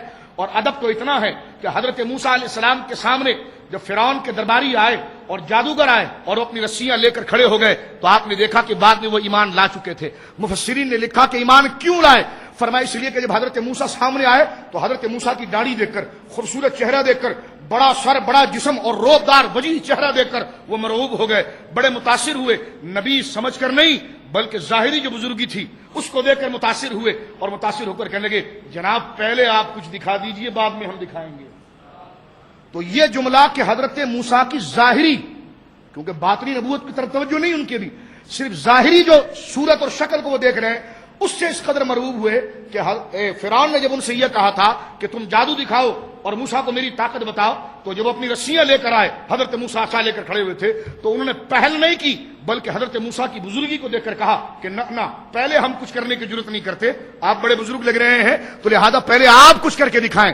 اب حضرت موسیٰ نے پہلے جو گویا کہ کر کے دکھایا یا جو معاملہ کر کے دکھایا، اس کے بارے میں مفسرین کہتے ہیں کہ بعد میں فرعون کے درباری وہ جادوگر جو مسلمان ہوئے اور انہوں نے کہا کہ ہم موسیٰ اور ہارون کے رب پر ایمان لاتے ہیں، تو ان کو ایمان جو ملا ہے وہ حضرت موسیٰ کے اس ادب سے ملا ہے.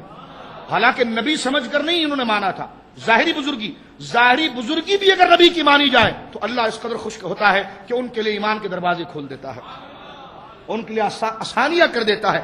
اب میرے دوستو ذرا یہاں پر توجہ کریں، یہ جملہ کہنا کہ بڑے بے آبرو ہو کر تیرے کوچے سے ہم نکلے، یہ کسی بزرگ آدمی سے بھی اگر آپ کہیں، یا میں پوچھتا ہوں کہ یہ اپنے علماء کے لیے جملے کہہ سکتے ہیں؟ یہ اشرف علی تھانوی کے لیے جملہ کہہ سکتے ہیں؟ یہ اپنے دین کے جتنے چودھری ہیں ان کے لیے جملہ کہہ سکتے ہیں کہ بڑے بے آبرو ہو کر تیرے کوچے سے ہم نکلے؟ تو یہی جماعت یہ ان کے اوپر چڑھ دوڑیں گے کہ جناب یہ گستاخی ہے. تو میں نے کہا شرم نہیں آئی جب حضرت آدم جیسے معصوم نبی اور جن کو اللہ رب العالمین نے اپنی خلافت کا تاج عطا فرمایا ان کے لیے گھٹیا جملہ کہنا؟ تو ان میں دراصل ادب و لحاظ ہے نہیں، بس خچروں کی طرح پڑھنا ہے اور ہر ایک کو اپنے مثل سمجھنا ہے. اس لیے یہ صحابہ کا نام لینے کے باوجود ان کے چہرے پر رونق نہیں آتی، قرآن پڑھنے کے باوجود ان کے سامنے، ان کے آگے ہمیں ادب رسالت کی کوئی نظیر نظر نہیں آتی. اب یہاں پر آپ دیکھیے جو بات میں آپ کی خدمت رکھنا چاہتا ہوں، تو مودودی نے وہاں پر واضح طور پر ایک عنوان بانا ہے کہ اگر پہلے سے شوق نبوت ہوتا، ٹھیک ہے، میں نے اس بات کو کلیئر کر دیا ہے کہ حضرت خدیجہ نے وہ کو جملہ حضور نے کیوں فرمایا. اب ذرا سنیے، میں لفظ بہ لفظ اس کی بات کو پڑھتا ہوں. اگر حضور صلی اللہ علیہ وسلم پہلے سے نبی بننے کی فکر میں ہوتے، اور میں نے عرض کر دیا کہ نبوت سلب ہو ہی نہیں سکتی، ٹھیک ہے، اگر حضور صلی اللہ علیہ وسلم پہلے سے نبی بننے کی فکر میں ہوتے، اپنے متعلق یہ سوچ رہے ہوتے کہ مجھ جیسے آدمی کو بھی نبی ہونا چاہیے، یہ لفظ ہے یہاں پر، مجھ جیسے آدمی کو بھی نبی ہونا چاہیے، اور اس انتظار میں مراقبے کر کر کے اپنے ذہن پر زور ڈال رہے ہوتے کہ کب کوئی فرشتہ آتا اور میرے پاس پیغام لاتا، تو غار ہرا والا معاملہ پیش آتے ہی آپ صلی اللہ علیہ وسلم خوشی سے اچھل پڑتے. جملے سنیے آپ، اور بڑے دم دعوے سے پہاڑ سے اتر کر سیدھا اپنے قوم کے سامنے پہنچتے اور اپنی نبوت کا اعلان کر دیتے. لیکن اس کے برعکس یہاں حالت یہ ہے، جو کچھ دیکھا گیا اس پر ششدر رہ جاتے ہیں، کانپتے ہیں، لرزتے ہوئے گھر پہنچتے ہیں، لحاف اوڑھ کر لیٹ جاتے ہیں. ذرا دل ٹھہرتا ہے تو بیوی کو چپکے سے بتاتے ہیں آج غار ہرا کہ تنہائی میں مجھ پر یہ حادثہ گزرا، معلوم نہیں کیا ہونے والا ہے، مجھے اپنی جان کی خیر نظر نہیں آتی۔ یہ کیفیت نبوت کے کسی امیدوار، اب دیکھیں یہ کیفیت نبوت کے کسی امیدوار کی کیفیت سے کس قدر مختلف ہے۔ اب آگے لکھتے ہیں نبوت کے امیدوار، اب آگے دیکھیے لکھتے ہیں پھر بیوی سے بڑھ کر شوہر کی زندگی، سیدہ خدیجہ کو مخاطب کر کے لکھ رہے ہیں پھر بیوی سے بڑھ کر شوہر کی زندگی، اس کے حالات، اس کے خیالات کو کون جان سکتا ہے؟ اگر ان کے تجربے میں پہلے سے یہ بات آئی ہوتی کہ میاں نبوت کے امیدوار ہیں، جملہ دیکھ رہے کس پاکیزہ خاندان پر گفتگو ہو رہی ہے کہ میاں نبوت کے امیدوار ہیں اور ہر وقت فرشتے کے آنے کا انتظار کر رہے ہیں، تو ان کا جواب ہرگز وہ نہ ہوتا جو حضرت خدیجہ نے دیا۔ وہ کہتی میاں گھبراتے کیوں ہو، جس چیز کی مدتوں سے تمنا تھی وہ تو مل گئی، چلو اب پیری کی دکان کو چمکاؤ، میں بھی نذرانے سنبھالنے کی تیاری کرتی ہوں۔ بڑی لا حول ولا قوت الا باللہ۔ یہ نبی کریم صلی اللہ علیہ وسلم کے بارے میں لکھا ہے، آپ یہ نہ سمجھے کہ یہ صدر زرداری کے بارے میں گفتگو ہو رہی ہے، وہ بھی یہ جملہ نہیں برداشت کرے، یہ منور حسن جیسے صفاق چہرے والے کے لیے پڑھا جائے تو وہ بھی برداشت نہ کرے۔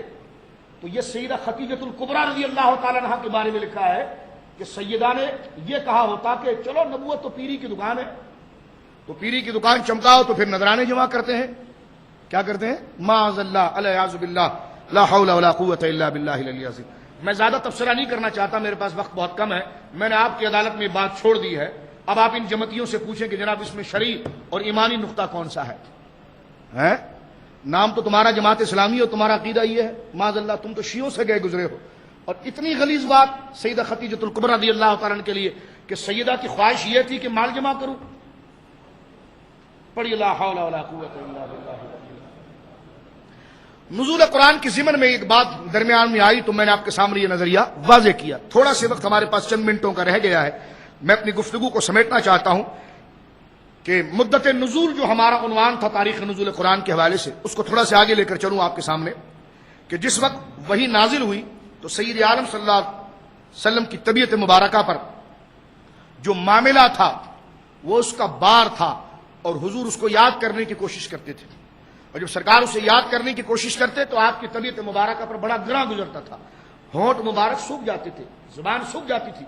اللہ رب العالمین اپنے محبوب پر اس قدر کریم ہے کہ فرمایا محبوب ہم نے قرآن اس لیے نہیں اتارا کہ تو اپنے آپ کو تھکا دے، تو یا اللہ اگر اپنے آپ کو تھکاؤں نہیں اور ورد نہ کروں تو یاد کیسے ہوگا؟ تو سورہ قیامہ میں اللہ نے فرمایا لا تحرک بہ لسانک لتعجل بہ، حبیب اپنی زبان کو جلدی سے نہ چلاؤ، جلدی جلدی کر کے نہ چلاؤ، حرکت نہ دو، ان علینا جمعہ وقرآنہ، جس طرح ہم نے محبوب آپ کو نبوت عطا فرمائی ہے نا، جس طرح اپنے کلام کے لیے آپ کے سینے کو تجویز کیا ہے نا، تو یہ بھی ہمارے ذمہ کرم پر ہے کہ آپ کے دل میں اتار بھی دیں گے، آپ کی زبان پر جاری بھی کر دیں گے۔ یہ مقام مصطفیٰ ہے، یہ اللہ رب العالمین کی عنایت ہے اپنے محبوب پر صلی اللہ تعالی علیہ وسلم۔ اسی کو اقبال نے خوبصورت کہا، مودودی صاحب نے یہودیوں جیسی خشخطی داڑھی رکھی اور ایمان ان کو نصیب نہ ہوا، لیکن اقبال بڑی پیاری بات کر گئے کہ کی محمد سے وفا تو نے تو ہم تیرے ہیں، یہ جہاں چیز ہے کیا لوح قلم تیرے ہیں۔ تو دیکھیں فکر دیکھیے، مزاج دیکھیے۔ اس میں ایک عنوان جو تاریخ نزول قرآن اور مدت قرآن میں آتا ہے وہ یہ خاص عنوان یہ ہے کہ آخری وحی کون سی تھی، جو ہم جو دیگر حوالے آپ کی خدمت میں پیش کر رہے ہیں اور ابحاث دیگر آپ کے سامنے لے آ رہے ہیں، ترتیب نزولی کو ہم نے آپ کی خدمت میں پیش کیا اور ترتیب رسولی کو آپ کے سامنے پیش کیا، بیک وقت نازل ہونے والی صورتوں کی کیفیت کو آپ کے سامنے پیش کیا، نبی کے لیے نسیان اور سہو کی جو بحث آپ کے سامنے ہم نے پیش کی، موجودہ ترتیب میں قائم کردہ صورتوں کی ترتیب من جانب رسالت ہے، اس کی ترتیب آپ کے سامنے پیش کر دی، اندرونی ترتیب اور اس کی تقسیم کا وحدت کا طریقہ وہ آپ کے سامنے ہم نے پیش کر دیا، اور سید عالم صلی اللہ علیہ وسلم سے قدیم زمانے سے تلاوت کا طریقہ کیا ثابت ہے اس کے چند حقائق آپ کے سامنے پیش کیے، 7 لہجوں کی بات ہم نے آپ کے سامنے چند احادیث اور اس کے دقیق مسائل کے ساتھ پیش کی، مدت نزول کے اوقات اور اس کے سن کو جہاں پر آپ کے سامنے پیش کیا، وہیں پر تاریخ نزول قرآن کے اندر ایک اور عنوان آتا ہے کہ آخری وحی کون سی تھی، آخری وحی کون سی تھی۔ ہمیں امام سیوطی علیہ الرحمٰن نے اس پر بڑا تفصیلی کلام کیا ہے، میں اس کا خلاصہ آپ کے سامنے پیش کرتا ہوں، اور یہ بڑی دقیق بات ہے، بڑی اہم اور ایمان افروز بات ہے کہ آخری وحی کون سی تھی۔ تو جو قرآن کا شاگرد ہے اس کے لیے اس بات کو سمجھنا بہت زیادہ ضروری ہے۔ دیکھیں پہلی بات یہ سمجھ لیجئے کہ اس میں اچھا خاصا اختلاف ہے کہ آخری وحی کون سی تھی. کوئی بات قطعی نظریے سے نہیں کہا جا سکتا کہ آخری وحی کون تھی، اور نہ کبھی حضور علیہ الصلوۃ والسلام نے اس بات کا اشارہ دیا کہ یہ آخری وحی ہے. ٹھیک ہے، سید عالم صلی اللہ علیہ وسلم کے قلب منیر پر جب وحی اتر رہی ہے تو صحابہ کرام ہمہ وقت حضور کے پاس بیٹھ کر وحی کو مرتب کرتے تھے. سیدنا صدیق اکبر تمام صحابہ میں واحد صحابی تھے. آگے بات آئے گی تفقہ کی جب میں شان نزول کی بحث کروں گا آپ کے سامنے. آگے بہت دلچسپ موضوع انشاءاللہ کچھ تحقیق کے ساتھ ہم نے جمع کیا ہے. شان نزول کس لیے ضروری، اس کی کیفیات صحابہ کے احوال کے حوالے سے اور تفقہ کے حوالے سے کہ قرآن تو سب پڑھتے ہیں، سمجھ کچھ لوگوں کو ہوتی ہے. تو اس عنوان میں انشاءاللہ ہم آپ کے سامنے پیش کریں گے. اور ایک موضوع جو کل شاید میں شروع کر دوں وہ یہ کہ صرف ترجمہ پڑھنا بہت بڑی گمراہی ہے. قرآن کا صرف بولیے، اور میں انشاءاللہ کئی علماء کے حوالے لفظ و لفظ آپ کے سامنے پڑھوں گا کہ جنہوں نے عوام کو ترجمہ پڑھنے سے منع کیا ہے. عوام کو ترجمہ پڑھنے سے منع کیا، چاہے وہ اہل سنت کو یا بد مذہب کے ہوں. ایسے حوالے کتابوں میں واضح طور پر ملتے ہیں کہ صرف ترجمہ پڑھنا عوام کے لیے زہر قاتل ہے، جبکہ وہ کسی عالم دین کے سامنے بیٹھ کر یا کسی مستند عالم کی مکمل تفسیر کے ساتھ اس کو سمجھے. ورنہ صرف ترجمہ قرآن سے اگر قرآن کو سمجھے گا تو وہ گمراہی ہوگا. جس طرح کہ آج ٹی وی میڈیا پر یہ دیا جاتا ہے کہ آپ نے قرآن کو ترجمے سے پڑھ لیا، اور بڑے بڑے جاہل ٹی وی پر بیٹھے ہوتے ہیں اور وہ کہتے ہیں کہ جناب جو ہے وہ قرآن کو آپ نے ترجمے سے پڑھ لیا. تو ایک بے وقوف کا واقعہ ہے کہ جب وہ قرآن پڑھتا تھا تو یا ایھا الذین آمنوا لا تقولوا راعنا، یہ راعنا کا لفظ نہیں پڑھتا تھا بلکہ آگے پڑھتا تھا قولوا انظرنا. تو کسی نے پوچھا جی یہ راعنا کیوں نہیں پڑھتے؟ کہ ترجمہ پڑھیے اس کا. کہ ترجمہ کیا ہے؟ کہ ترجمہ یہ ہے کہ اے ایمان والو میرے حبیب کو راعنا نہ کہو. کہ جب خدا کہہ رہا راعنا نہ کہو، اس لیے جب بھی میں قرآن پڑھتا ہوں تو پڑھتا ہوں یا ایھا الذین آمنوا لا تقولوا وقولوا انظرنا، یعنی راعنا پڑھتا ہی نہیں ہوں. وہ کسی نے کہا جی یہ تو قرآن کیوں نہیں پڑھتے؟ کہا آپ نہیں سمجھ پائے، ترجمے میں لکھا ہوا ہے کہ راعنا نہ کہنا. تو خالی ترجمے سے جب قرآن سمجھا جاتا ہے تو یہ دیوالیہ نکلتا ہے. اور باقاعدہ وہ مجتہد بن کر سامنے آئے اور انہوں نے کہا کہ لا تقولوا راعنا، یہ قرآن میں لکھا ہوا تو ہے لیکن پڑھا نہیں جائے گا. کیوں؟ کہ ترجمہ اس کا پڑھیے. اللہ فرماتا راعنا نہ کہنا. تو جب اللہ نے کہا راعنا نہ کہنا تو لہٰذا جب راعنا نہ کہنا تو راعنا کہنے کی کیا ضرورت ہے؟ تو لہٰذا راعنا کے جملے کو چھوڑ دیجیے، آگے سے تلاوت شروع کیجیے. تو یہ گمراہیاں لازم ہوتی ہے کہ جب چار جاہل مل کر پورا سال وہ گانا بجانا، شراب پینا، زنا، کھڑے ہو کر پیشاب کرنا، اور رمضان کے اندر صرف اپنے چیک کھڑے کرنے کے لیے اور دہریت اور الہاد کو پھیلانے کے لیے میڈیا پر آ کر بیٹھ جاتے ہیں، تو وہ جاہل قرآن کی اس تصور کو مسخ کرتے ہیں اور امت کو گمراہ کرتے ہیں. سحری ٹائم افطار ٹائم میں بیٹھے ہوئے ہوتے ہیں اور لوگوں کو یہ نظریہ دیکھتے ہیں بس جس نے قرآن کا ترجمہ پڑھ لیا اس کے لیے ساری باتیں مکمل ہو گئی. اور یہی بات میں آپ کی خدمت میں یہاں پیش کرنا چاہتا ہوں کہ یہ جو ساری تفصیل ہم پیش کر رہے ہیں آپ کے سامنے، یہ اس حوالے سے کہ قرآن ترجمے سے سمجھنے والی کتاب نہیں ہے. ترجمے سے صرف وہ باتیں سمجھ میں آئیں گی جو قصے اور واقعات ہیں، جو قصے اور واقعات ہیں. لیکن جو عقائد اور احکام کی باتیں ہیں، جو شرائع اور قوانین ہیں، اس کے لیے اجلہ علماء کے سامنے زانو تلمس کو خم کرنا پڑتا ہے. اسی میں سے تاریخ نزول قرآن میں ایک اہم بحث جہاں پر آتی ہے وہ یہ ہے کہ آخری وحی نبی کریم علیہ الصلوۃ والسلام کے قلب منیر پر کون سی اتری ہے. اور اس پر تقریباً اصول قرآن کو مرتب کرنے والے علماء نے اس کو بڑے خوبصورت سہرے، یعنی بالکل اوپر جگہ پر ذکر کر کے تاریخ قرآن سے واقف کرنے کے لیے اس چیز کو ذکر کیا ہے. تو میں پہلے عرض کر رہا تھا آپ کی خدمت میں کہ کوئی قطعی قول نہیں ہے، یعنی ہم انگلی رکھ کر نہیں کہہ سکتے کہ یہ قرآن کی سب سے آخری آیت ہے، نہیں کہا جا سکتا. کیوں؟ اس لیے کہ حضور نے خود کبھی نہیں کہا کہ یہ آخری آیت ہے لکھ لو اس کے بعد میں جا رہا ہوں، بلکہ قرآن اترتا رہا مسلسل، صحابہ لکھتے رہے، آگے بحث آئے گی، سرکار لکھواتے رہے قرآن مجید. صرف سیدنا صدیق اکبر کو یہ اشارہ مل گیا تھا کہ ان قریب حضور رخصت ہونے والے ہیں، اور وہ اشارہ سورہ نصر سے ملا تھا کہ اذا جاء نصر اللہ والفتح ورأيت الناس يدخلون في دين الله افواجا. تو اس سے سیدنا صدیق اکبر رونے لگے.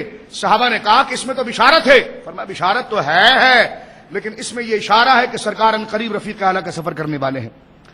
اس کے علاوہ کسی صحابہ کو حضور نے یہ نہیں کہا کہ یہ آخری آیت آپ لکھیے.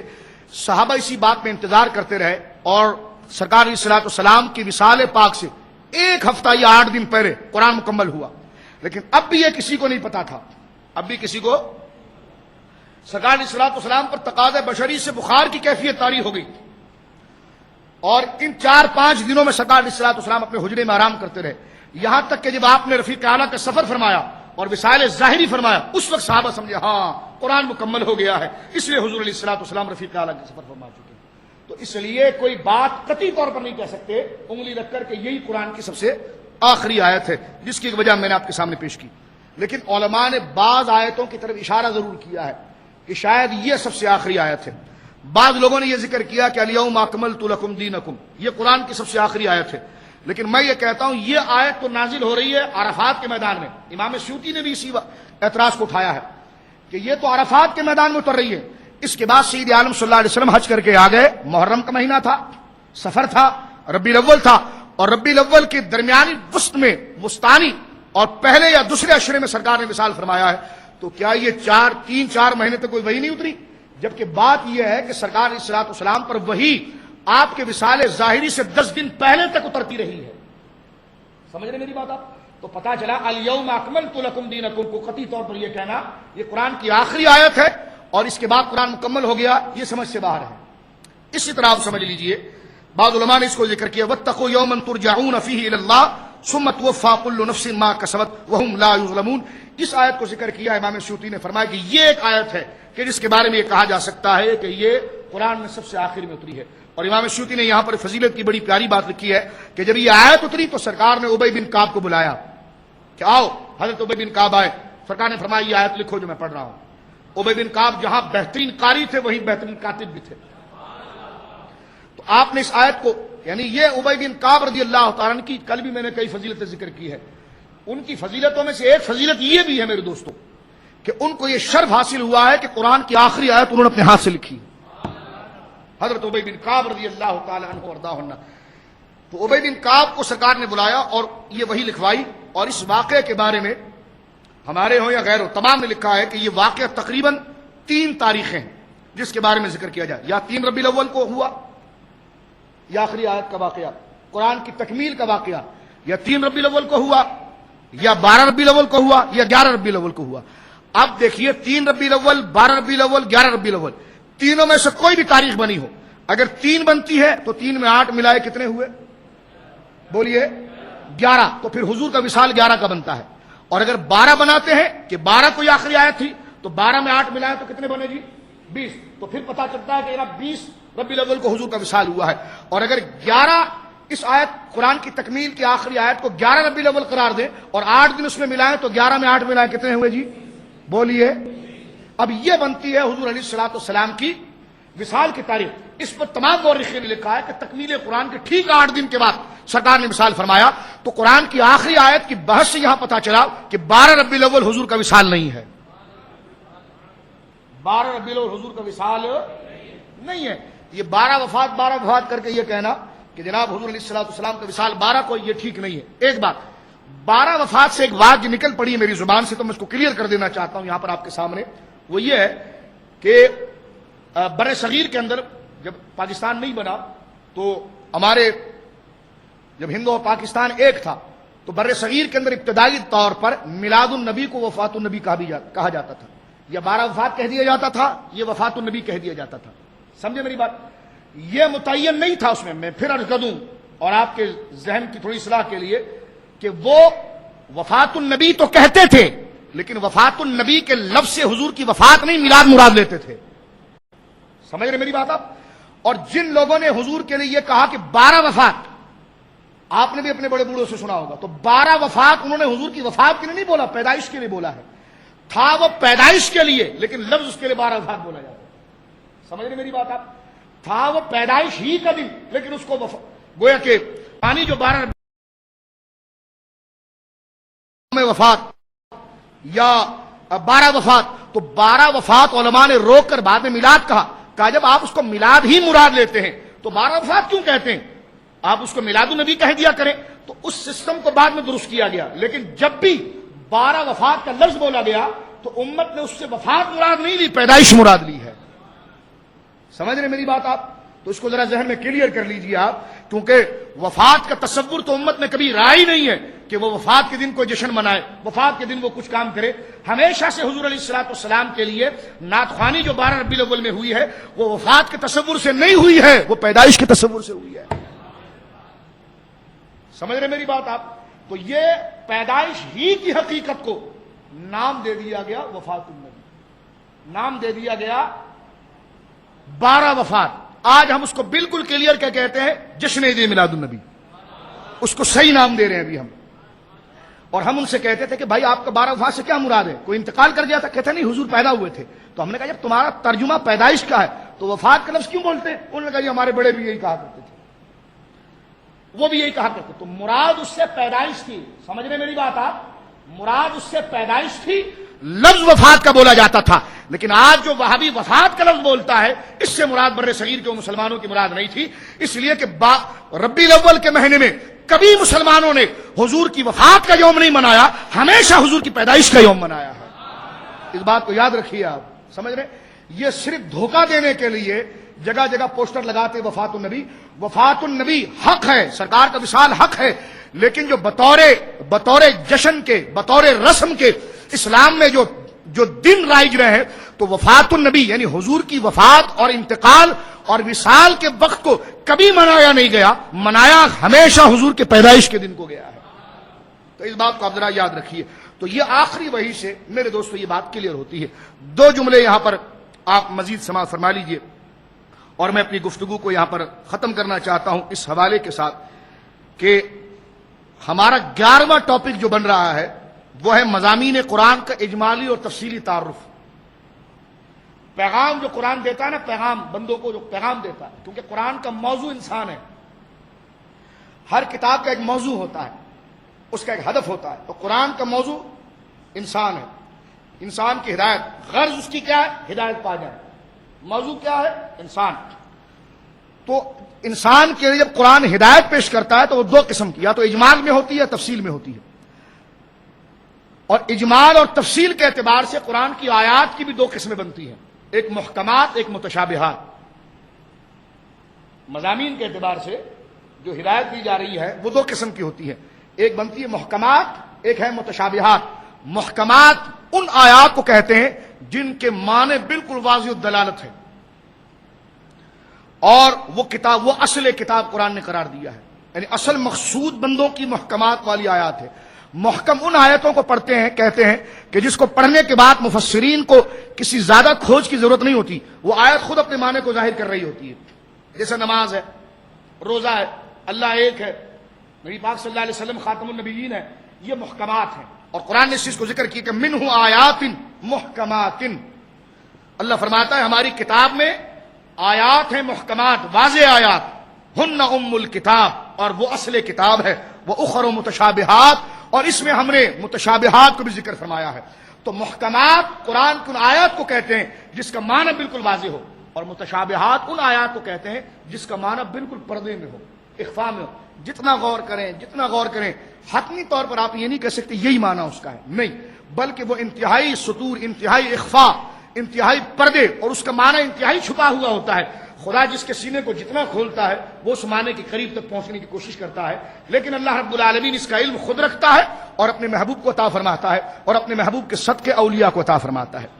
میں اس کی تفصیل کل کروں گا حفظ قرآن کے جامع میں، لیکن یہاں پر ایک بات میں عرض کرنا چاہتا ہوں کہ 2 قسم کے حکم ہیں، ایک ظاہری ہدایت کے اور ایک غیب اور خاص راز کی باتیں ہیں. قیامت کب آئے گی، کون کہاں پر مرے گا، بارش کب ہوگی، ماں کے پیٹ میں کیا ہے، روح کیا ہے، دنیا کا راز کیا. یہ جو اسرار اور غیب کی باتیں ہیں اس کو محکمات میں نہیں رکھا، متشابہات میں رکھا ہے، کیونکہ یہ ہمارے مطلب کی نہیں تھی.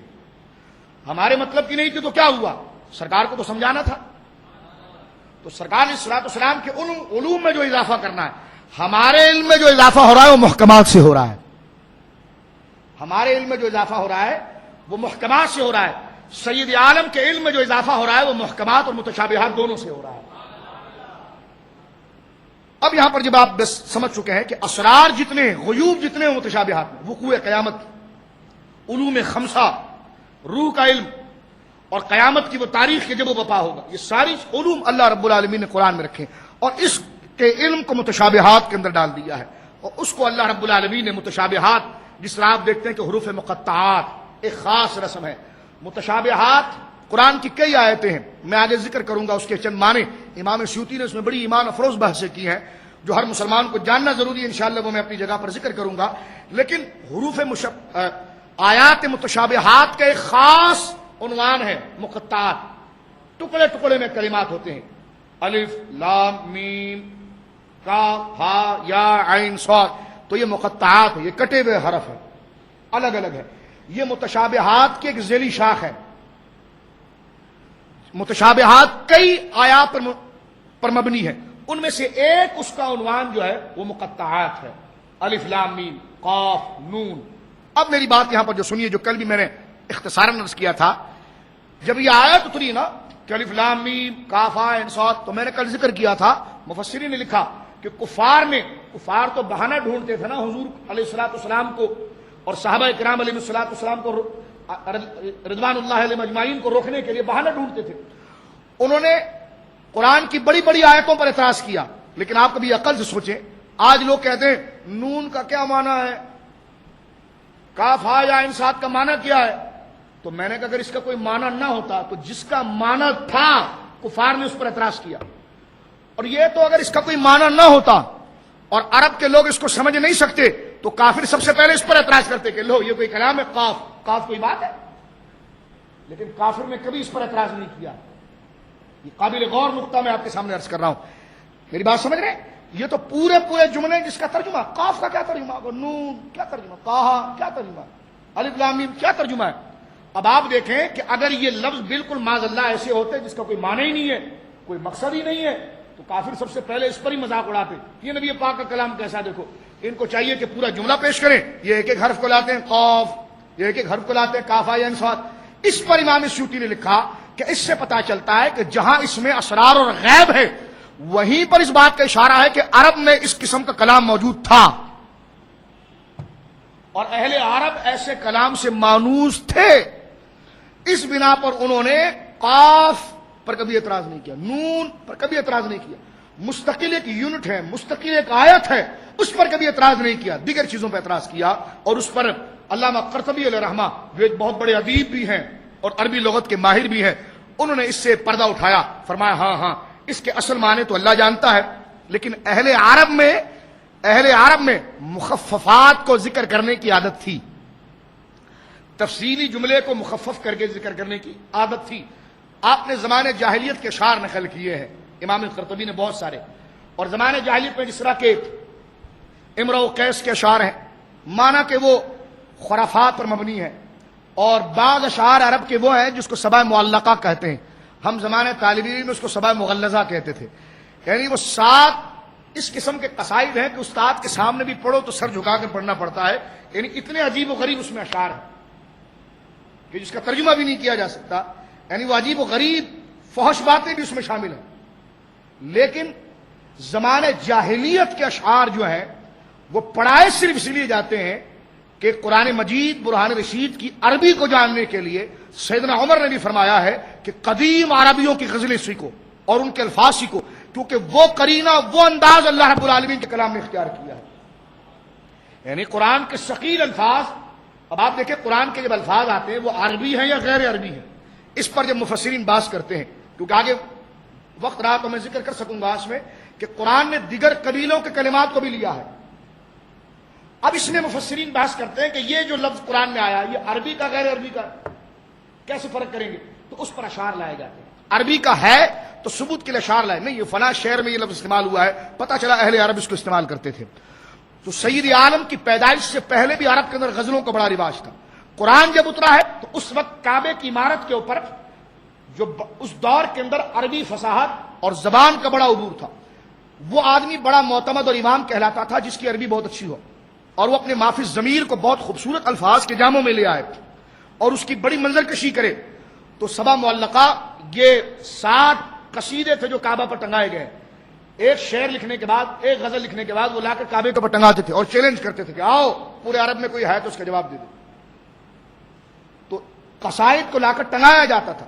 سرکار کے پاس صحابہ آئے، کہنے لگے کہ کفار ہم سے کہتے ہیں کہ آپ کے پاس اگر کوئی ہے تو لاؤ ٹنگاؤ۔ سرکار نے فرمایا جاؤ صرف کعبے کے اوپر لکھ دو انا اعطیناک الکوثر، اور ان سے کہو کہ اس کا دوسرا جملہ بنا کر لے آؤ۔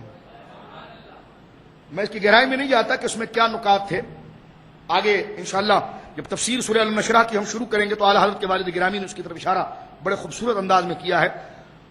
تو انا اعطیناک الکوثر صحابہ نے لے جا کے لکھ دیا، تو اب وہ ظاہر سی بات ہے اہل زبان تھے اور معاملات اور بلاغت کے طریقے کو جانتے تھے، تو ایک جم غفیر لگ گیا۔ انا اعطیناک کل کوثر کی ترتیب اور اس کے معنی کی طرف اشارہ اور جن الفاظوں کا انتخاب اس کلام کے اندر کیا گیا ہے، لوگ حیران تھے اور کہتے تھے ایسا قصیدہ ہم نے کبھی نہیں دیکھا۔ اور صحابہ نے کہا اس کا دوسرا مصرع بنا کر لاؤ، کہا اس کا دوسرا مصرع بن ہی نہیں سکتا۔ وہ کہنے لگے تم بنا کر لاؤ۔ صحابہ گئے حضور کے پاس، سرکار نے فرمایا دوسرا نہیں تیسرا بھی ہمارے پاس ہے۔ فرمایا جاؤ جا کے لکھا انا اعطیناک الکوثر فصل لربک وانحر ان شانئک هو الابتر۔ تو اب آپ دیکھیں اسی شجاع طریقے کے ساتھ اس فصاحت کو ذکر کیا گیا ہے۔ تو یہ قرآن کا وہ طریق ہے جو اہل زبان، تو لہذا حروف مقطعات جو آیت متشابہات کی ذیلی شاخ ہے، میں جو عرض کر رہا تھا آپ کے سامنے قاف نون، تو یہ طریق عرب کے اندر رہے ہیں۔ تو امام قرطبی نے ایک شعر نقل کیا ہے کہ اہل عرب اس قسم کے مخففات سے مانوس تھے۔ مثال کے طور پر امام قرطبی نے ایک شعر نقل کیا ہے، فرماتے ہیں کہ ایک عاشق نے اپنی محبوبہ سے کہا تھا کہ قلت لہا قفی قالت قاف۔ اب آپ دیکھیں یہ زمانہ جاہلیت کے شعر ہے لیکن اس میں قاف کا لفظ آیا ہے۔ محبوب اپنی محبوبہ سے کہتا ہے قلت لہا قفی، میں نے اس سے کہا کہ ٹھہر جا، میں نے اس سے کہا کہ ٹھہر جا، قالت میری محبوبہ نے مجھ سے کہا قاف، کیا کہا؟ اب یہ قاف جو تھا یہ قف کا مخفف ہے۔ کس کا مخفف ہے؟ قف کا۔ تو ایسے میں نے سر دس ایک مثال کے لیے آپ کی خدمت میں بات کی ہے، ایسے درجنوں اشعار امام قرطبی نے احکام القرآن میں نقل کی ہے اور بتایا کہ مخفف ذکر کرنا یہ اہل عرب کے طریقہ تھا۔ جس طرح اس نے کہا کہ قلت لہا قفی قالت قاف، اب اسی طرز پر قرآن نے کلام کیا ہے۔ تو اہل عرب اس مخفف کو جانتے تھے لیکن حیران تھے کہ اس کا معنی محمد رسول اللہ کیا کریں گے، اس کا معنی کیا کریں گے۔ اس لیے امام سیوطی نے بھی نقل کیا کہ حضرت مجاہد جو حضرت عبداللہ ابن عباس کے بڑے ہونہار شاگرد ہیں، انہوں نے ظاہر سی بات ہے اہل عرب تھے، ان سے جب کسی نے پوچھا کہ آپ تھوڑی کوشش تو کریں اس پر کہ الف لام میم کا معنی کیا بنے گا، فرمایا کہ دیکھو بھائی اللہ اس کے رسول اس کی بات معنی کو بہتر جانتا ہے۔ فرمایا لیکن آپ کا دماغ کو اشارہ تو دیتا ہوگا کیونکہ آپ اپنے وقت کے بڑے ادیب ہیں، شاعر بھی ہیں، امام بھی ہیں اور اہل عرب ہیں، عربی النسل ہیں، اور حضرت عبداللہ ابن عباس سے آپ نے پڑھا ہے۔ تو کہا کہ ہاں حضرت عبداللہ ابن عباس نے ایک دفعہ الف لام میم کا معنی کیا تھا۔ ان کی طبیعت جب بڑے ذوق پر تھی، طبیعت بڑے ذوق پر تھی، تو انہوں نے الف لام میم کا معنی کیا۔ کیا کیا؟ کہ الف سے اللہ، لام سے جبرائیل، میم سے محمد، اور معنی یہ ہے کہ اللہ نے جبریل کے ذریعے محمد صلی اللہ علیہ وسلم کے سینے پر قرآن کو اتارا ہے۔ تو آج ہم نے تاریخ نزول قرآن کے حوالے سے، کیونکہ آج ہفتے کی رات تھی، کچھ وقت آپ کا زیادہ لے کر ایک دو تین مزید شقیں ہم نے آپ کی خدمت میں پیش کی۔ کل انشاءاللہ العزیز جمع قرآن کا پس منظر آپ کی خدمت میں ہم پیش کریں گے، اور سرکار علیہ الصلوۃ والسلام نے دار ارقم میں رہ کر قرآن کی ترسیل کا کام کیسے کیا۔ اس وقت ایک دوسرے سے بات کرنے پر گرفت ہوتی تھی لیکن ہر مسلمان کے گھر میں قرآن کے کاغذ پہنچ جاتے تھے۔ اس میں جو حضور نے تحریک چلائی تھی قرآن کو مکہ کے گھر گھر میں عام کرنے کے لیے، بڑے مبارک واقعات ہیں وہ انشاءاللہ العزیز کل ہم پیش کریں گے، اس دعا کے ساتھ کہ اللہ رب العالمین ہمیں قرآن کی تعلیم سے مکمل متمسک رکھے۔ یہ صرف باتیں میں آپ کی خدمت میں اس لیے پیش کر رہا ہوں کہ اب آپ تلاوت کریں گے تو آپ کو بڑا مزہ آئے گا، اب قرآن کھولیں گے تو آپ کو ایک ذوق ملے گا کہ جو تاریخ آپ کے سامنے واضح ہو رہی ہے۔ انشاءاللہ ہم جو تفسیر پیش کریں گے وہ اپنی جگہ پر ہوگی، لیکن یہ سارے فنون اپنی جگہ پر انتہائی ضروری ہے۔ دیکھیے کب تک مکمل ہوتے ہیں، انشاءاللہ اس کے بعد ہم تفسیر کی طرف چلتے ہیں۔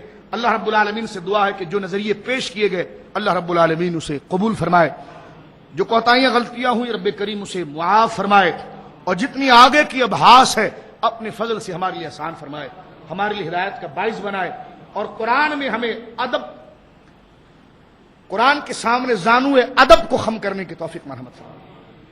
مولا کریم تیری ذات اور تیرے حبیب کی ذات کے لیے جو کلمات موضوع ہیں اور جن کلمات کو تو پسند فرماتا ہے، تیرا ذکر اور تیرے حبیب کا ذکر جن مبارک اور پاکیزہ تصورات میں کیا جائے، جن پاکیزہ اور شائستہ نظریے میں اور اس مفہوم میں کیا جائے، مولا کریم ان حدود کی پاسداری کرنے کی ہمیں توفیق مرحمت فرما، اس مکمل معاملات کے ہمیں احترام کی توفیق مرحمت فرما، اور مولا کریم اس قرآن کے فیضان کو ہم پر اور ہمارے بچوں پر جاری و ساری فرما، اور اس نظریے میں پاک کامل تمسک اور قرآن کی شفاعت ہمیں نصیب فرما۔ وآخر دعوانا الحمدللہ رب العالمین۔